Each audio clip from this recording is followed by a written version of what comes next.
Welcome to tonight's James Gregory public lecture on science and Christianity. Before I introduce this evening's speaker, I would like to say just a few words about the program that is running this series of James Gregory lectures. It is called Scientists and Congregations Scotland and is being run through St Mary's School of Divinity, headed up by Professor Ivor Davidson, along with myself, Andrew Torrance. Also, it is being funded by a generous grant from the John Templeton Foundation. As many of you will know, the primary role of this program is to enable churches throughout Scotland to develop projects that will facilitate constructive dialogue between the church and the scientific world. We are excited to be currently supporting 19 projects with 25 congregations across Scotland. Churches that are eager to promote constructive conversation about science and faith within the life of the church. If you are interested in learning more about this program and the churches that are involved, please visit our website at www.sicscotland.org. I would also strongly encourage you to check out the website for these James Gregory lectures, where you will be able to find an exciting list of some of the upcoming lectures, as well as videos of some of the past lectures. Also connected with these lectures is a branch of Christians and Science, which is taking place within this university. If you are interested in being involved with this, or indeed if you're interested in hearing about future James Gregory lectures, please fill out one of the forms that are up here at the front. Now, to introduce this evening's speaker.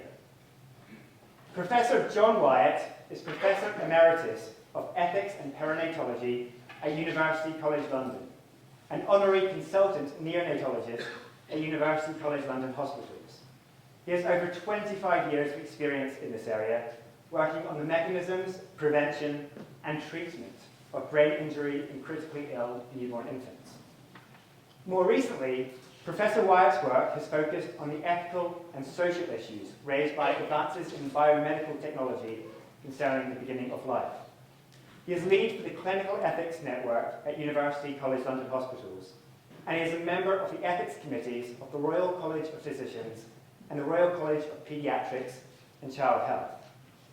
Professor Wyatt is also a trustee of the Christian Medical Fellowship and a board member on the London Institute for Contemporary Christianity. Lastly, he is author of the excellent and highly regarded book, Matters of Life and Death, Human Dilemmas in the Light of the Christian Faith. All this is to say that Professor Wyatt brings an incredible wealth of expertise to this lecture.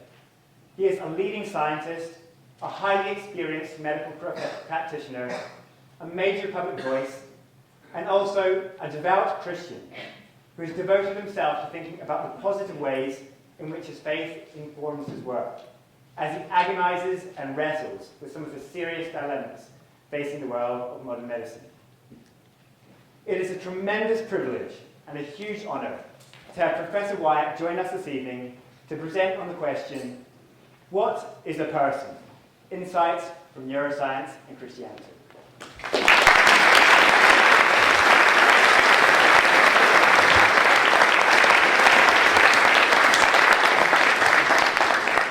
Well, thank you very much indeed for that welcome. It's a privilege for me to be here and to talk on this complex, challenging, difficult subject. So I'm well aware it's a really muggy afternoon, and I hope that you'll stay with me as I try to wrestle with some of these challenging concepts and ideas. If you've come expecting some nice, simple answers to difficult technical problems, then you're going to be very disappointed, because I haven't got any nice, simple answers. In fact, part of that hope, as we're reflecting together, one of the things we're reflecting on is that there's a degree of mystery. In fact, I think an irreducible mystery about what it means to be a human person, and we'll be trying to attack that from various issues, but we're not going to be able to solve it here tonight. So I'm going to speak for about 45-50 minutes, and then there'll be a time for questions, discussion, debate, and so on. My background, as you've heard, is as a baby doctor, working with very sick and very vulnerable little babies in a major intensive care unit in the centre of London. And I started in this area about 25 years ago, 30 years ago, and discovered that I was in the midst of an ethical maelstrom. There were all kinds of challenges, debates going on to do with advances in technology at the beginning of life. And that my own centre in central London was one of the pioneering centres. We were being very successful in keeping alive critically ill babies, but that very success was leading to challenges. As we investigated the brain, it became apparent that it was brain injury that was the primary problem, the long-term problem in babies who were surviving, following extreme prematurity and also following other challenges at the beginning of life.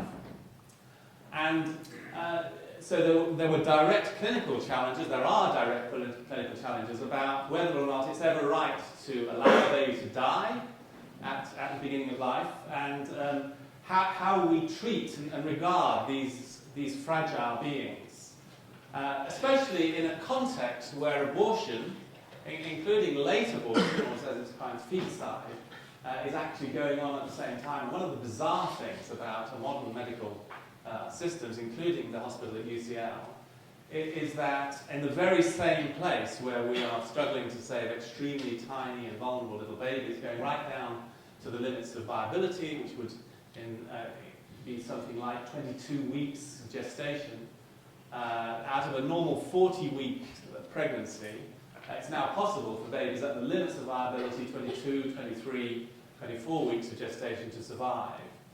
And yet in the very same hospital, babies who are identified before birth as having abnormalities, mothers will be referred to major centres, a lot of investigations will be done, and then desperately difficult and complex and traumatic decisions might be taken, including the possibility of performing a late abortion in babies in which there's a very severe or lethal abnormality.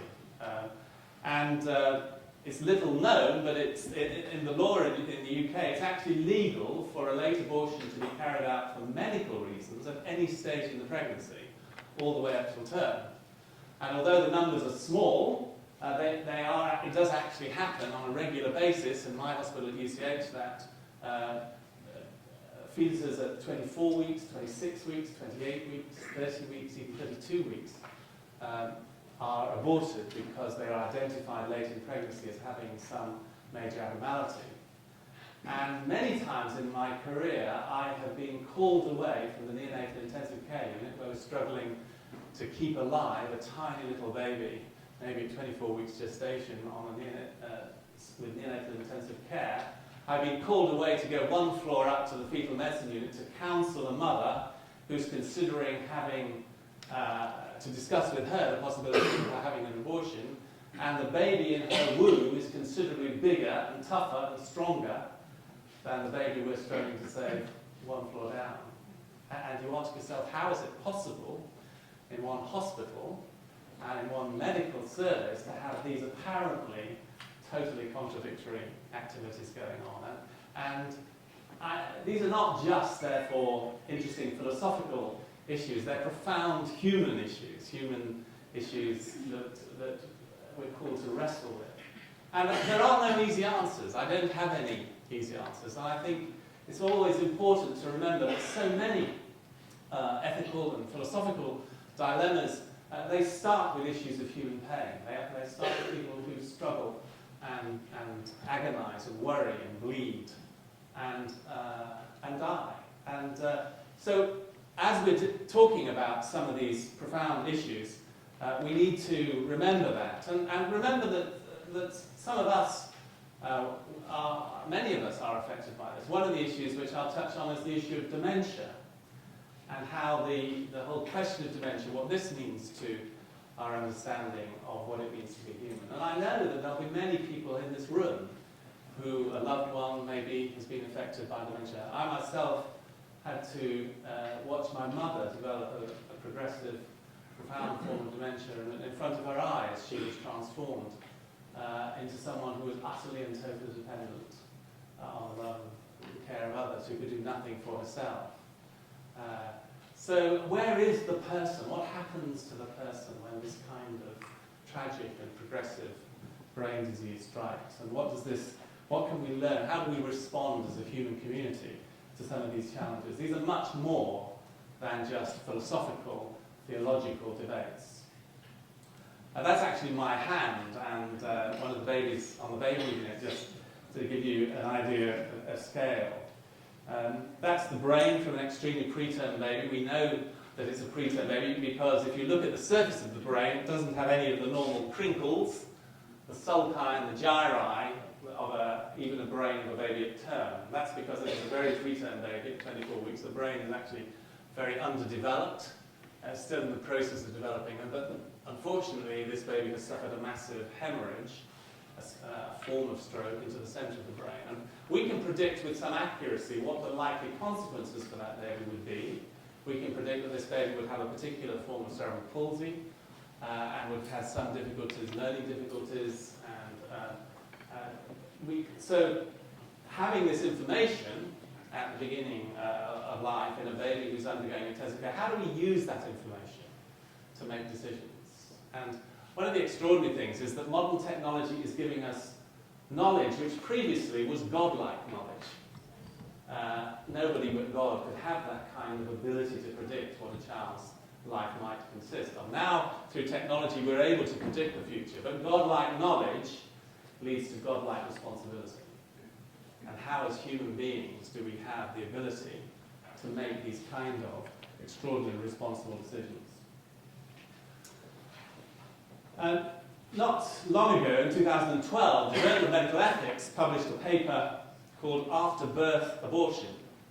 And two philosophers put forward the argument that all the arguments that apply to abortion, the woman's right to choose, the fact that the fetus is not aware of its own existence, and so on, all those arguments also apply to the newborn baby.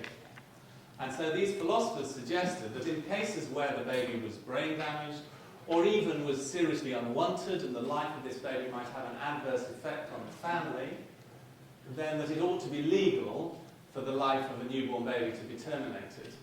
And they said, we don't want to call this infanticide, because that's an ugly and unpleasant word. We want to call it after-birth abortion, to illustrate the fact that this is the same kind of reasoning as would be applied to abortion before birth. This paper was picked up by the Sun newspaper, a tabloid newspaper in England, and who dealt with it in its characteristically thoughtful, reasoned way. Slaughter newborn kids, say academics. And there was, in fact, quite an international movement, an outrage at this paper, and how dare they suggest such an outrageous thing. But the interesting thing is that actually what these academics were expressing was, in fact, quite a well-established line of philosophical reasoning on what it means to be a person, which has been developed by a number of philosophers over the last decades. And so one of them is a well-known philosopher, Peter Singer, Australian, now based in the States, who argues that what is a person? A person is a being who has the capacity for self-awareness, for making choices, for exercising preferences about life. So personhood, according to Singer, is all about choice. It's all about exercising choice. And a similar understanding, not a very similar approach from John Harris, a philosopher of Manchester, again very well known in this field. He says a person is a being who is capable of valuing their own existence. The value of my life is precisely the value I give to my own life. And therefore, if I'm not aware of my own existence, then I can't value my own life. Therefore, hugely, my life has no value. And so both Singer and Harris would say that both an unborn baby, a fetus, and a newborn baby are not a person. They're not persons because they don't value their own lives, they don't choose, they don't have preferences, they're not even aware of their own existence. So Singer would say a newborn baby is an example of a human non-person. He would also go on to say that, for instance, a human being with profound brain injury who was not, or somebody in a coma, they also wouldn't qualify as being a person. And similarly, an elderly person with advanced dementia Again, they might, if they were not aware of their own existence, or they were so confused or unable to exercise choices, then they too would be not regarded as a person. So he would say the human race is divided into persons and non-persons. Those of us who are aware of what's going on, those of us hopefully sitting in this lecture theatre, we would be regarded as persons. But at any moment, our personhood might be lost if you were to walk outside and get involved in some tragic motor accident as you were going home and suffer brain damage, then all of a sudden you might not be a person. You then you go to Nine Wells Hospital in Dundee, you're in ITU, you're then in rehabilitation, and then gradually your brain recovers and you start to become aware of yourself and your own existence, then you become a person again. So you can see that part of the problem with this kind of definition of personhood is that it's extremely a fragile definition, it's a contingent definition. Personhood comes and goes depending on the contingencies of life. Nonetheless, this kind of definition has been extremely influential in this field, and many people have adopted it. Singer goes on to say that, of course, there are many non-human animals whose rationality, self-consciousness, awareness, capacity to feel, and so on, exceed that of a human baby, a week, a month, or even a year old. An adult chimpanzee has more right to be described as a person than a newborn baby. I sometimes wonder, if I was to try and explain to one of the parents on the neonatal unit that some learned philosophers thinks that an adult chimpanzee is more of a person than their baby, I do wonder what kind of response you would get. But you can see the logic. The logic says that if it is choosing, if it is awareness, if it is rationality that makes our personhood, then non-human persons. So he would say there are human non-persons and there are non-human persons. And in fact, John Harris has gone one step further and argued that an intelligent computer, a computer that develops self-awareness, could meet this definition. And in fact, believe it or not, I actually had a public lecture with a professor of medical ethics in London who was arguing that to pull the plug on an intelligent computer was a greater moral evil than to kill a newborn baby. And I mean, you may think that's bizarre, but nonetheless, he was putting forward that case very, very vigorously and arguing it on rational grounds. I subsequently heard that the wife of the said professor was less than totally impressed by his position and was heard to mutter something about the ethics of Herod.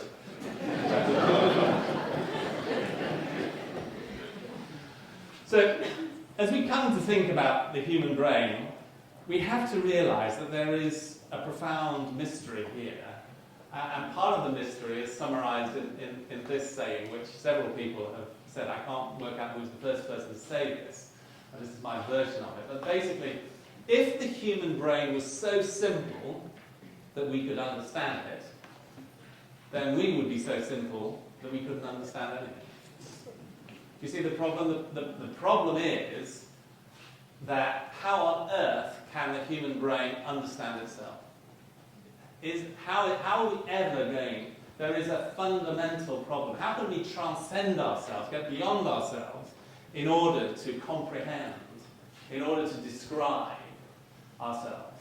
Isn't there a loop there, a circularity, with which, because of our own humanity, there will always be an element of uncertainty, an element of mystery, an element that goes beyond our ability to understand ourselves. Nonetheless, what neuroscience seems to offer, and this explosive growth in neuroscience, is it seems to offer new ways of understanding ourselves, new ways of trying to transcend our own humanity in order to understand, in order to comprehend.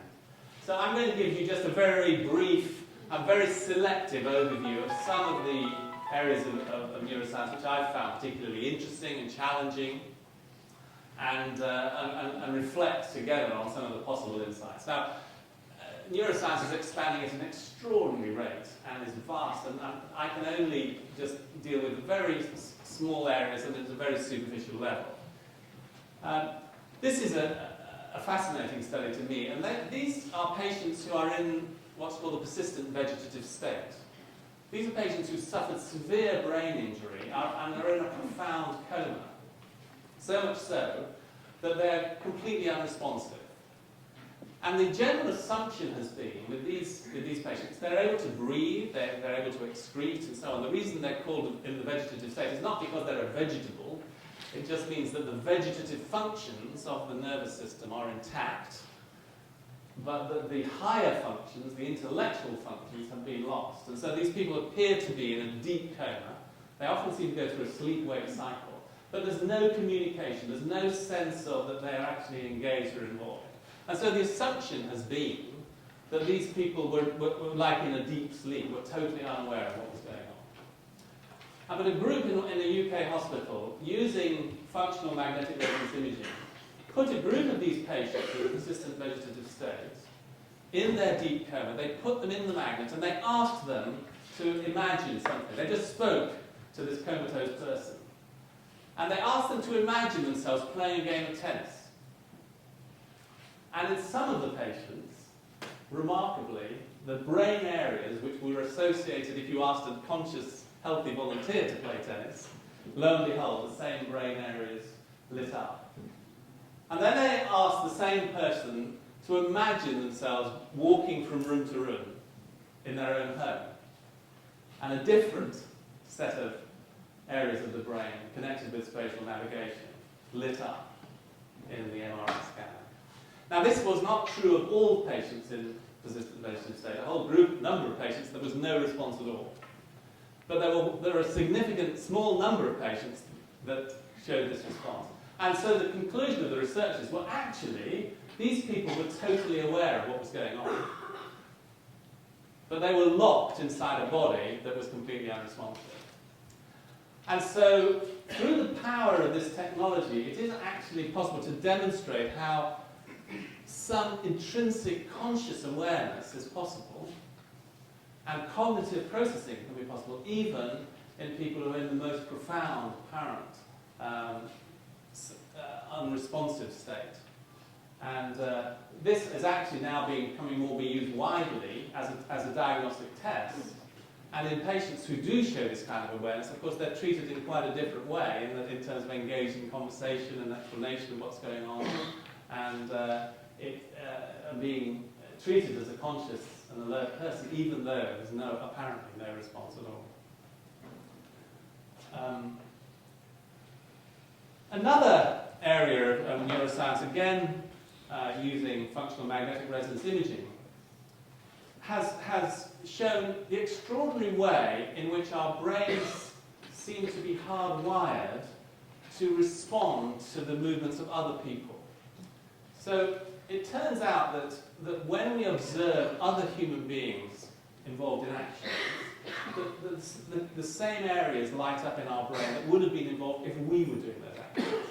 And that happens completely automatically and unconsciously. These are sometimes called mirror neurons, that there are brain cells that mirror there are circuits within the brain that mirror the activities of other people. So in this study, human volunteers were placed in a scanner, and there were three different things they were asked to do. Firstly, they were asked to reach out, use their hands to reach out for an object. Secondly, on a screen, they watched another human being making exactly the same reaching movement. They were asked to watch the movements.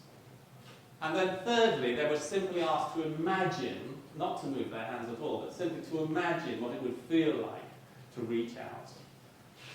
And what was demonstrated was that in each of those three cases, both the executed reaching, the observed reaching, and the imagined reaching, particular brain areas at the front of the brain to do with the motor control of the hands, brain areas at the more towards the posterior of the brain, the parietal lobes, to do with the programming of movements and spatial awareness. That exactly the same bits of the brain light up, whether you're doing it yourself, or whether you're watching someone do it, or whether you're imagining doing it. And so this illustrates the way that our brains are hardwired as social beings, and that this happens not at a conscious cognitive level, but it happens almost at an automatic level. So you can see here suggestions that our human empathy, our ability to understand what what other people are doing and how they're doing and how they feel is in some way correlates with the ways that our brains are wired, that this is something that is actually part of our humanity. And this seems to be, although some primates show some features of these mirror circuits seem to be much more highly developed in human beings than in other non-human animals.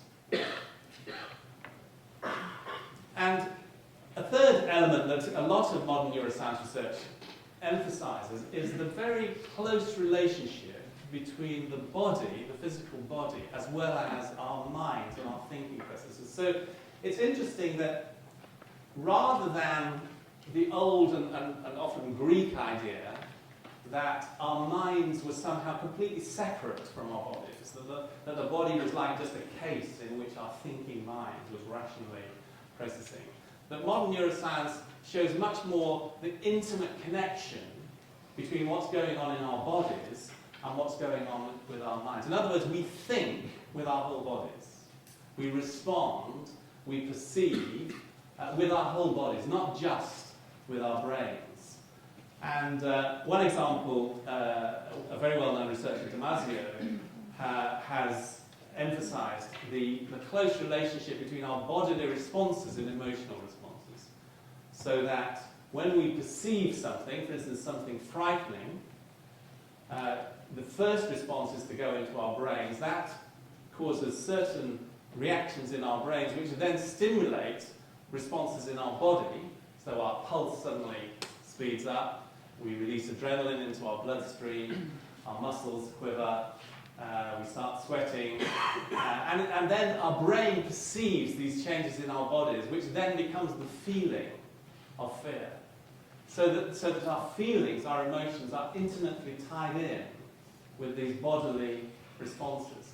What's interesting to me is that sort of understanding of the very close relationship between our minds, our thinking, and our body is in fact much closer to the Hebraic, the ancient Hebraic understanding you find in the Bible of human beings as embodied unities rather than a dualistic, rather than a mind trapped inside a physical carcass.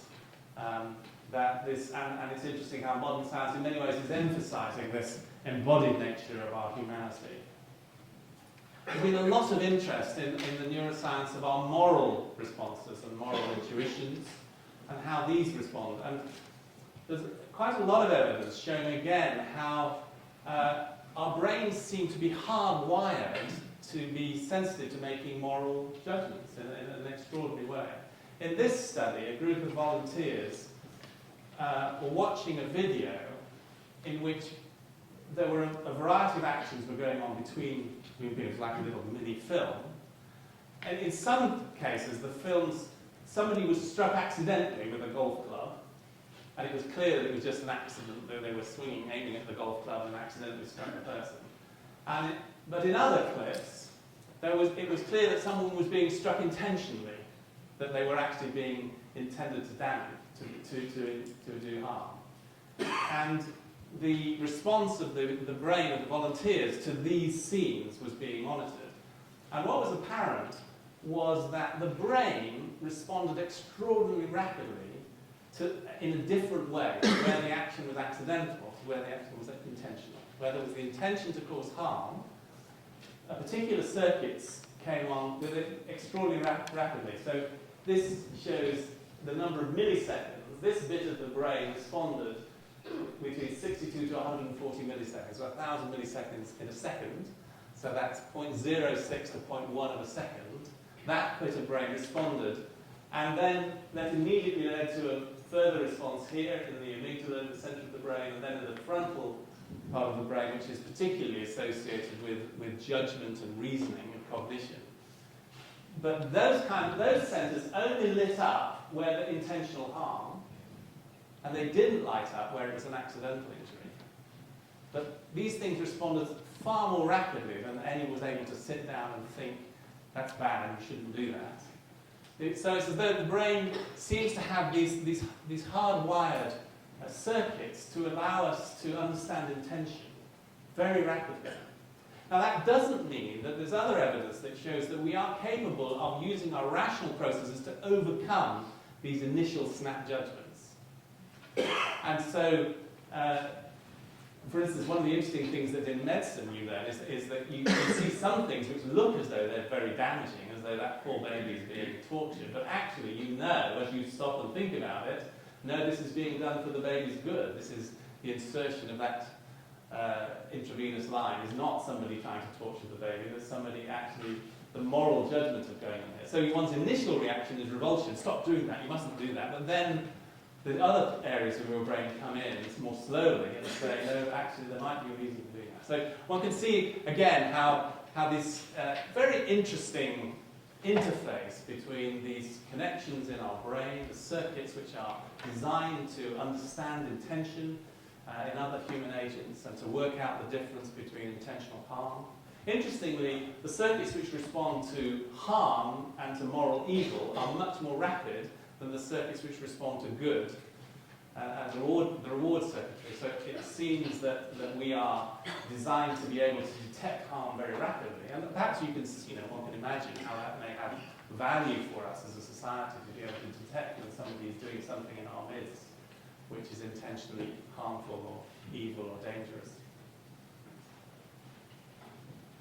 There's an American company called No Lie MRI, and they suggest that this kind of, using this kind of technology can be used as a kind of lie detector. You can put volunteers, or people who are, when you want to know whether somebody's telling a lie or the truth, you stick them in the magnet and it's claimed that the patterns of brain activation are different if you're telling the truth or if you're telling a lie, and that however hard you try to change your own, you can't actually get past what's actually going on in your brain. Some people are suggesting that this kind of technology should be used, for instance, for employment screening. I mean, if we're going to employ policemen, we want to make sure that policemen have got the right kind of values and they're not lying about their past and they don't have nasty prejudices. So if we're going to employ doctors, well, I think maybe we should put the doctors in the scanner, the medical students, and make sure that they have the right kind of attitudes and so on. So you can see the potential harm here, the potential risks. In fact, one of the fields that is starting to occur is what is now called neuroprivacy. What right do I have to have my own thoughts and feelings kept private? Does the state have the right to penetrate into my mind and work out what I'm thinking? Or should I have the right of neuroprivacy? There's another area of applied neuroscience, and this is called neuromarketing. So commercial companies are spending large sums of money screening the advertisements that they're planning to put out in order to work out what the response in the brain is to the adverts. And this is, have you noticed that if you see car adverts on the television, or if you go to the movies and you see a car advert, these days car adverts don't spend a lot of time talking about the 0 to 60 acceleration, or miles per gallon, or handling in the wet. Car adverts these days have long, moody, sweeping shots of cars going through forests and over mountains, and it always seems incredibly arty. There's never any traffic. You never get a traffic jam. Just get there. Have you ever thought, why is that? Well, the answer is, this is the reason. The reason is that because as people have done these kind of studies, what they're trying to do is get the optimal responses, particularly in certain regions of the brain, regions that respond emotionally, and regions that are connected to memory. Because what they're trying to do is to make a sort of non-rational association in the deepest part of your mind, so that when you walk into the car showroom and you see this car, you say, I don't know what it is, but there's something about this car. It does something to me. I mean, it's just so right. It's not a conscious, rational decision at all, but nonetheless, it is highly effective. And you can demonstrate that if you have an advertising campaign for a particular brand of car, lo and behold, the sales of that car go up. So these commercial organizations are using this kind of technology in order to try and maximize the impact of adverts. And this is just a group of companies that are using this. I just got this off the internet. these are household names that are nonetheless using this kind of neuromarketing techniques to ensure that adverts are best chance of responding. And it reminds me of the prescient words of C.S. Lewis in an essay called The Abolition of Man, written after the Second World War. He said, man's power over nature turns out to be power exerted by some men over other men. The language may be rather sexist, but we can see the point. The point that the more we understand about our understanding of natural science and so on, and particularly what it means, how the human mind and brain works, the more potential that gives for power, for manipulation. And so often it's the powerful and the rich who are exerting control and manipulation over the poor and the weak. I mentioned earlier on Alzheimer's disease, and here again, brain studies demonstrate and can be used both diagnostically and to see the progression of the disease, to be able to monitor the way that the brain literally falls apart as this disease process takes. So, as at the same time that the function and the memory process and the cognition of the individual is being affected, it's possible to monitor the changes in the brain. And of course, this raises these deep questions: what has happened to that person? Have they gone? I've had people who say to me, "That's not my mother. My mother died 5 years ago. That's just an it. That's a thing in that bed. That's not me." I understand why they say that. I understand this deep pain, and it's interesting that in the modern world, dementia has become perhaps the greatest horror, the greatest fear for so many older people, that of entering into that fog and of losing my own identity. And the statistics, sadly, show that with the aging population, the number of people that are predicted with dementia is going to increase dramatically. And along with that will lead to all the challenges of how we care for this large people, over 1 million people, predicted 1 million people in 2021 and 1.7 million in 2051. Just moving on, a study that has caused a lot of interest amongst neuroscientists and also amongst philosophers was done by a group in the States, by Dr. Liebe. And they were interested in asking volunteers, they asked volunteers to press a button at a time that was entirely their own choice. They told the volunteers, you can press that button at any time you like, but they want you to look at the clock, and we want you to note the point on the clock at which you decided to press the button. And they recorded from the brain, electrically, while this experiment was going on. And what they showed consistently, so this is the time at which the button was actually pressed, 0 milliseconds. Before then, W, this was the point at which the person decided to press the button, when they said, and that tended to happen a variable time at about 200 milliseconds, 0.2 of a second before.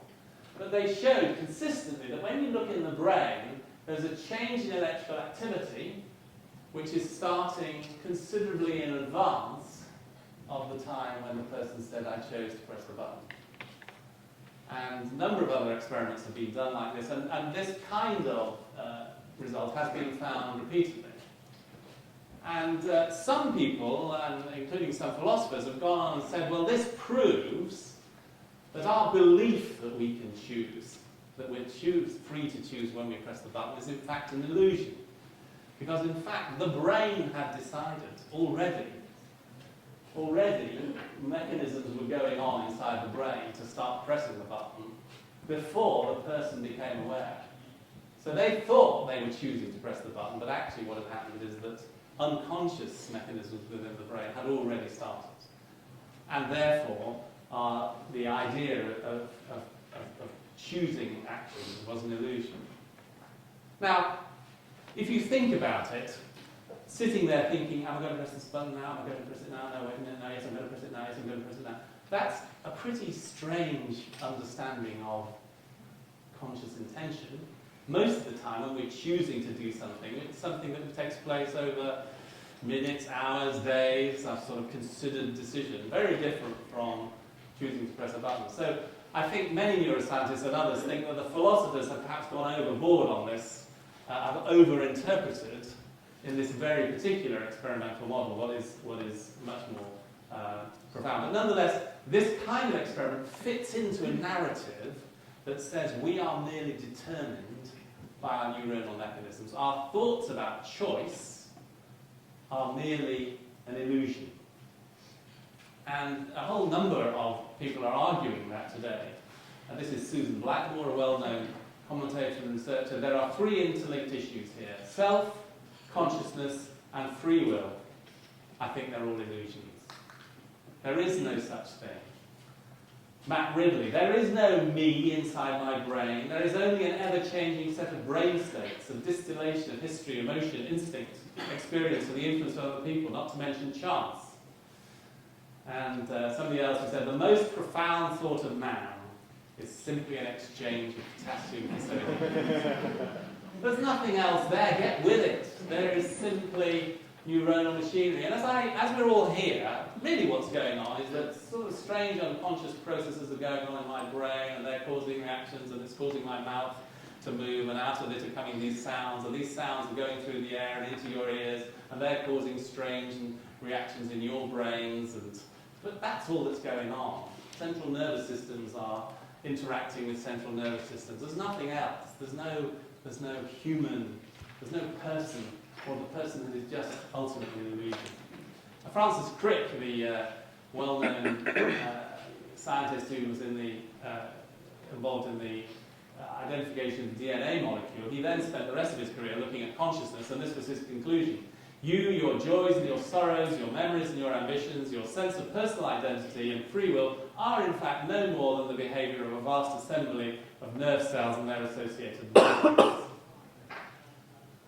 So this kind of determinism that says basically you are programmed by your cells is very common. And of course it's often said of religious believers that they are just programmed by their neuronal machinery to have these bizarre religious beliefs. But of course, the problem with this kind of determinism is that it's reflexive. It always works both ways. If you want to say that I'm programmed to believe in God, then you must be programmed to believe that I'm programmed. In other words, we're all programmed. And if you're programmed to be an atheist, or you're programmed to believe in determinism, well, then that's your problem, and my program is different. In other words, there can be no real meeting of minds, there can be no debate or discussion, because determinism locks us into a meaningless quagmire. It's interesting that Charles Darwin was aware of this problem, particularly as his understanding of evolution by natural selection. He said, but then with me the horrid doubt always arises whether the convictions of man's mind, which has been developed from the mind of the lower animals, are of any value or at all trustworthy. Would anyone trust in the conviction of a monkey's mind, if there are any convictions of the mind? In other words, if our mind has merely evolved, our brains have evolved on the African savannah to give us a slight survival advantage, why on earth should we have any confidence in what our minds tell us? I mean, our minds are telling us what will improve our survival, our chance of passing on our genes to our next generation. Our minds aren't necessarily telling us anything reliable or trustworthy, because that's not what they're there for. They're there to give us a survival advantage. And therefore, can you actually rely in what your mind is telling you? And so, if just a very brief foray into some philosophy, this idea is that basically what happens is a whole lot of stuff comes in here into our brains. That leads to neuronal processing, and that leads to various things happening, and then that leads to more input, and all this stuff is going on constantly. That's the neuronal machinery which is going on constantly. And then out of here comes this bit of froth, and the froth is the conscious awareness and the sense we have of our own minds and thoughts and intentions. But that's just froth. What's really happening is down here in the neuronal processing. And that's sometimes called physicalism or materialism. It is the idea that in the end, anything that's going on in our mind is simply, to use the technical term, an epiphenomenon. Now, the opposite idea, which is an ancient idea going back at least to Descartes, is what's sometimes called substance dualism. In other words, there are two kinds of stuff. There's the brain stuff, so you've got exactly the same, the input, the neuronal processing, the output, that's all whirring down here. But then you've got this completely different kind of stuff, that's mind, and that's to do with what's going on, the thoughts and so on. And somehow, there's some kind of connection between these two kinds of stuff. So things that are in our brains come up into our minds, things that are in our minds go down into our brains and then into our bodies. And so that's called substance dualism. It was very popular in philosophy in the past. It's now very few people consider it. Raises all kinds of problems. What is this stuff, mind, and why can't you measure it? And how on earth does this stuff make the brain respond? How does it connect? Descartes famously thought that it must somehow connect somewhere in the brain, and he chose the pineal gland because it was a little bit that nobody knew what it did. That must be the bit where the mind and the brain actually interacted. A third idea is this one, which is that you've got all this stuff going on down here, and this is leading to awareness and conscious awareness as well, but there's also, somehow, you get a downward causation as well. Once you've got stuff going on in your mind and consciousness, that has the ability to work downwards and actually change the neuronal mechanism. And this is sometimes called emergent monism, or a downward causation. Now, exactly how that downward bit works is completely mysterious, and there are various sort of debates and theories about it. There's really been very little satisfactory progress in understanding how downward causation works, but you can see, at least in theory, how that might work. Just coming back to this idea of autonomy, the right of self-governance, I make my own laws. It's interesting that in modern ethics, it's choice, autonomy, my right to choose, which is the overriding essence of a modern liberal society. But it's very interesting, when you think about autonomy, it's a very dualistic way of thinking. I, the self, the internal mysterious self, am choosing what to do with my body. So there's the self, and there's the body. And one is choosing what to do with the other. But then you say, but what is the self? What is this choosing self?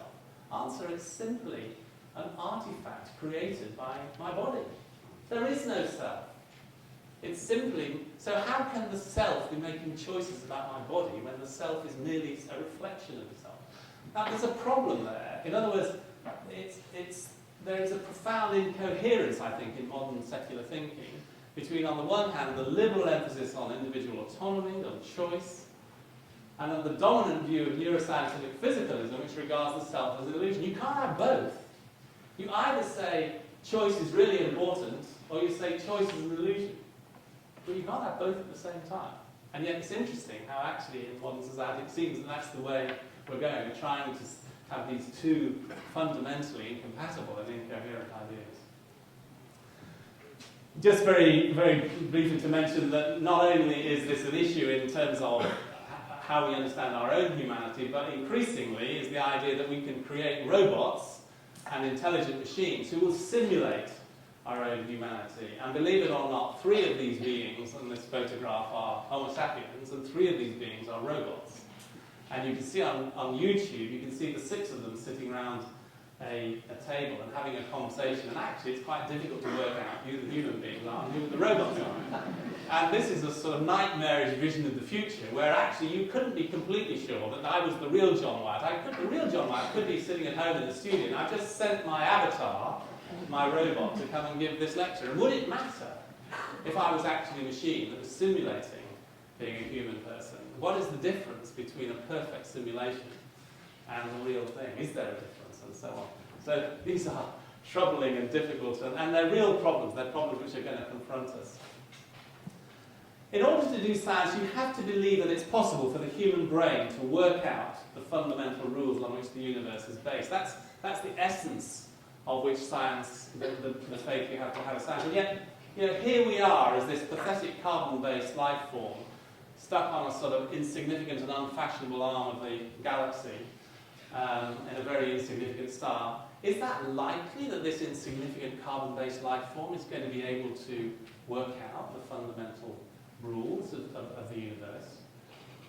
if you accept the naturalist and Darwinian understanding of the evolution of the brain, then there is no reason to think that the convictions, beliefs, and conclusions that our brains generate have any relation to ultimate reality or truth. In fact, it's rather unlikely that they would do so. I mean, as we said, they've evolved in order to give us a selection advantage, nothing to do with truth. And yet, one particular Homo sapiens came up with an utterly bizarre idea, and that was that as objects, massive objects, went through space, they actually twisted space, they distorted space-time, and the rotating of an object would actually drag space and time around it. What a stupid, ridiculous idea that had come out of the froth of some Homo sapiens brain. And yet NASA decided to send up a satellite to test. That was Einstein's general theory of relativity. And NASA sent up a satellite to test whether or not it actually worked. And so this satellite, they spent hundreds of millions of dollars. They had a huge enterprise. They sent up this satellite and spent 2 years going around the Earth measuring the twisting of space and time. This was the equations they were testing that had come out of the froth of Einstein's brain. And the conclusion was that the general theory of relativity was followed to a mind-boggling degree of accuracy.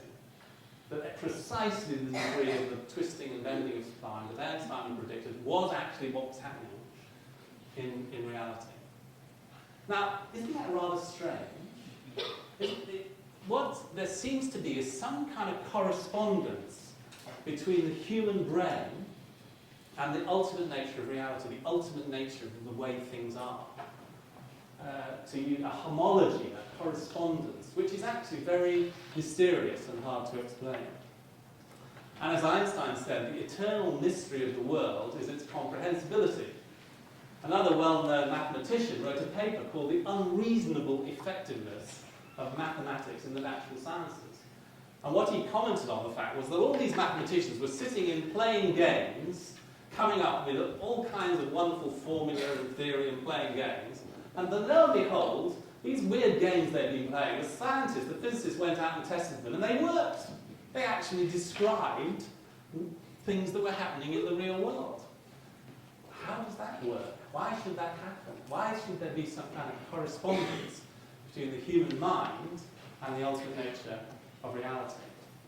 Similarly, in terms of being a scientist, you have to be genuinely free to create hypotheses and models, to design experiments, to choose the most consistent interpretation of data. If you are programmed, if you are determined, you're never going to do good science. I mean, those of us who've done research science know how profoundly creative activity is. You sit down and you think, how on earth am I going to design an experiment to do this? What should I do? Should I do it this way? No, I think I'll do it that way. I'll choose to measure it this way. And so on. It's a creative process. You have to be genuinely free if you're going to do science. And so science, including neuroscience, depends totally on the existence of genuine, not illusory choice. But reductive physicalism tells us that there's no such thing. In fact, the one thing that physicalist science tells us is that physicalist science is untrustworthy, if not impossible. Interesting, isn't it? That science depends on this creativity and freedom. This kind of thinking has led some philosophers to say there's something wrong with this traditional Darwinian explanation. And a secular philosopher, very well recognized, Thomas Nagel, has written a very interesting book which I recommend to you called Mind and Cosmos, Why the Materialist Neo-Darwinian Conception of Nature is Almost Certainly False. And he takes these kind of arguments. He says the intelligibility of the world is no accident. Mind, in this view, is doubly related to the natural order. Nature is such as to give rise to conscious beings with minds, and it is such as to be intelligible to conscious minds. Now, he's not a Christian, he's not a religious believer. In fact, he goes out of his way to say, I don't believe in religion, I find it deeply distasteful, but I can't ignore the evidence that there is something about mind and cosmos. There's a relation there. And in fact, he comes up with what's called panpsychism. He believes that consciousness, mind, is actually a fundamental property of the universe. And so you could probably, he would say that actually an ant is probably conscious, and a light bulb is probably conscious, but to a lesser degree than human beings. But actually consciousness, awareness, mind, is a fundamental property of the universe. Not surprisingly, he's been much derided and attacked by those who take a more traditional Darwinian and naturalistic approach. So now, and I'm coming to the end, you'll be relieved to know, but just how, from a Christian perspective, how do we think of this? And I think from a Christian worldview, you would say that there is more to reality than the material. Reality consists of more than matter and energy. There is another foundational category of reality. And that is not mind or consciousness, but the personal. That to be a person is another kind of category of being. So there are not just the I-it relationships between the material realities, there is also the I-you relationship.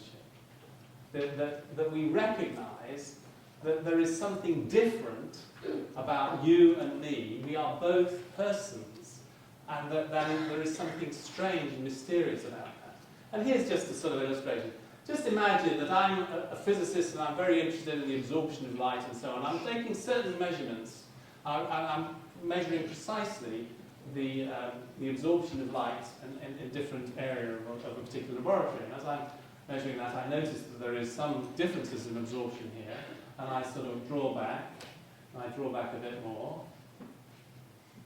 And there is some information there which is more than matter and energy. It is more than absorption patterns, because somebody is trying to tell me something. Somebody is communicating. One person is trying to communicate to another, and that cannot be described by the law of physics. That cannot be reduced to matter and energy. So persons are communicative. Persons communicate information to one another, and that communication cannot be reduced to matter and energy. It is not described by the law of physics. And so in this thinking, personhood is a category of reality that is, to use a technical term, ontologically foundational. You cannot describe a person in some terms of something more basic. When you say that someone is the person, you've said the most basic thing you can. Persons are not reducible to matter and energy, and they are not limited to matter and energy. So persons are knowers. Persons are different from everything else in the cosmos.